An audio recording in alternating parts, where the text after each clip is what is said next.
کرتے ہوئے شاعر کہتا ہے حیرت ہے کہ تعلیم و ترقی میں ہے پیچھے، حیرت ہے کہ تعلیم و ترقی میں ہے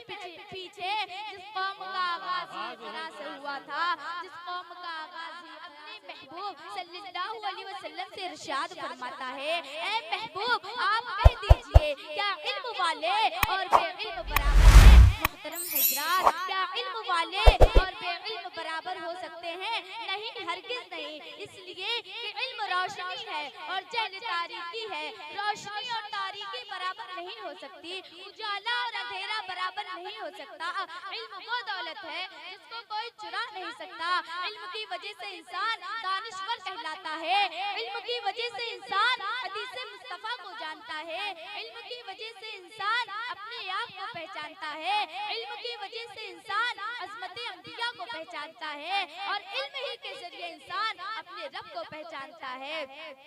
اسی لیے سرکار دو عالم صلی اللہ علیہ وسلم نے ارشاد فرمایا کہ علم دین حاصل کرنا مرد و عورت سب پر فرض ہے۔ ایک اور جگہ پیارے آقا صلی اللہ علیہ وسلم ارشاد فرماتے ہیں من خرج فی طلب العلم فهو فی سبیل اللہ حتی یرجع، جو شخص علم دین حاصل کرنے کے لیے نکلا، علم دین سیکھنے کے لیے گیا، جب تک گھر واپس نہ آئے اللہ کے راستے میں ہے۔ اس کا مطلب یہ ہوا کہ علم دین سیکھنے والا اللہ کے راستے میں ہے، اور جو اللہ کے راستے میں ہو اگر اسی حالت میں اس کا انتقال ہو جائے تو اس کا شمار شہیدوں میں ہوگا۔ محترم حضرات، اب آئیے ایک اور حدیث پاک پیش کر کے آپ سے رخصت ہونا چاہتی ہوں۔ ترمذی شریف جلد ثانی کتاب العلم میں ہے، حضرت ابو درداء رضی اللہ تعالی عنہ سے روایت ہے، وہ کہتے ہیں کہ میں نے پیارے آقا صلی اللہ علیہ وسلم کو ارشاد فرماتے ہوئے سنا من سلک طریقا یبتغی فیہ علما سلک اللہ بہ طریقا الی الجنہ، جو آدمی طلب علم میں کسی راستے پر چلتا ہے، جو شخص علم دین سیکھنے کے لیے کسی راستے پر چلتا ہے، اللہ پاک اسے جنت کے راستے پر چلا دیتا ہے۔ وَإِنَّ الْمَلَائِكَةَ لَتَضَعُ أَجْنِحَتَهَا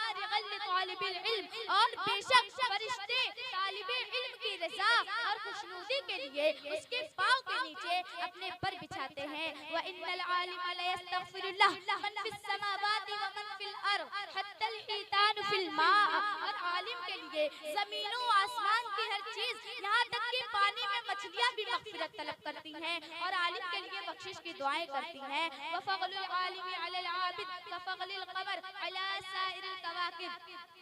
اور عابد پر عالم کی فضیلت ایسے ہی ہے جیسے 14ویں رات کے چاند کی فضیلت تمام ستاروں پر ہے۔ ان العلماء ورثۃ الانبیاء، ان الانبیاء لم یورثوا دینارا ولا درہما انما ورثوا العلم فمن اخذ به فقد اخذ بحق وافر، یعنی بے شک علماء انبیاء کرام علیہ السلام کے وارث ہیں، بے شک انبیاء کرام نے وراثت میں درہم و دینار نہ چھوڑا، مال و دولت نہیں چھوڑی، بلکہ انہوں نے اپنی میراث علم چھوڑی، لہذا جس نے اس کو حاصل کیا اس نے بہت بڑا حصہ پا لیا۔ محترم حضرات، بلا شبہ علم وہ بنیادی پتھر ہے جس پر ایک صالح معاشرے اور ترقی یافتہ قوم کی مضبوط عمارت کھڑی ہوتی ہے۔ کسی بھی طبقے کی ترقی کا پہلا زینہ تعلیم ہے۔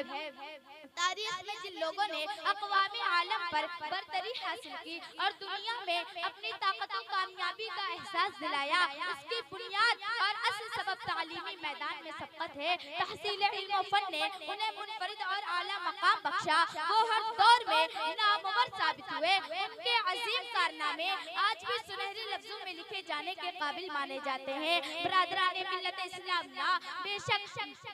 دنیاوی اور اخروی عزت و کامیابی کی ضمانت ہے، اسی لیے مسلمان جب تک علم سے وابستہ رہے، دنیا میں نمایاں رہے، ایجادات میں پیش رہے،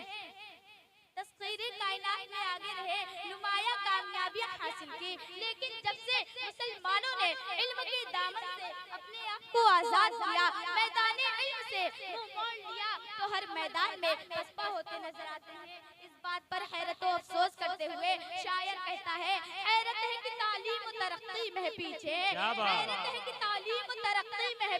پیچھے، جس قوم کا آغاز ہی اقرا سے ہوا تھا، جس قوم کا آغاز ہی اقرا سے ہوا تھا۔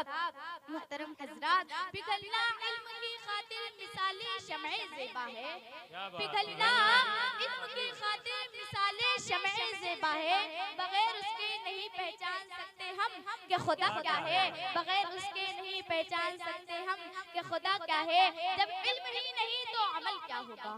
جب علم ہی نہیں تو عمل کیا ہوگا، جس بیاباں میں شجر ہی نہیں تو پھل کیا ہوگا، جس بیاباں میں شجر ہی نہیں تو پھل کیا ہوگا۔ محترم سامعین کرام، میں آج پوری قوم کو یہ پیغام دینا چاہتی ہوں کہ علم کا دامن مضبوطی سے تھام لو، کامیابی تمہارے قدموں کو بوسہ دیتی نظر آئے گی۔ اللہ تبارک و تعالیٰ کی بارگاہ میں دعا ہے کہ ہمیں حصول علم کا شوق و جذبہ اور علم نافع عطا فرمائے، آمین بجاہ نبی الامین صلی اللہ علیہ وسلم۔ میں اپنی گفتگو کو یہیں پر ختم کر رہی ہوں، وآخر دعوانا ان الحمدللہ رب العالمین۔ السلام علیکم ورحمۃ اللہ وبرکاتہ۔